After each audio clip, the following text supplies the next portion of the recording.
কয়শো মানুষের বেশি হইতো না।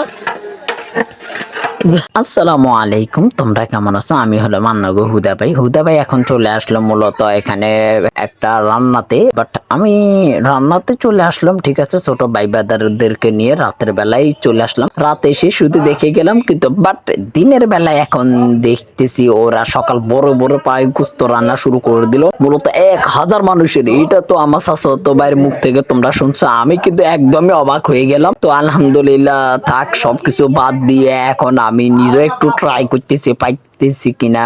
তো আমি অনেকক্ষণ লাড়াচড়া দিলাম, তো আমার অবস্থা প্রচুর খারাপ। আর এখান থেকে দেখো প্যান্ডেলের একদমই প্রায় কাজ শেষ হয়ে গেল। তো আমি তোমাদেরকে আর একটু সুন্দর করে দেখাইতেছি। দেখো প্যান্ডেলটা বিশাল বড়, এই মাথা থেকে ওই মাথা পর্যন্ত। মূলত একসাথে সাথে প্রায় 80-100 জনের মতো বইতে পারে। দেখা যায় 10 বার বসলে মূলত শেষ হয়ে যাবে। এই যে দেখো মানুষ, মানুষ কাকে বলো, প্রচুর মানুষ হয়েছে। তো ভিডিওটা কেমন হয়েছে অবশ্যই কমেন্টস করে বলবে। সবাই ভালো থাকবে, সুস্থ থাকবে, আল্লাহ হাফেজ।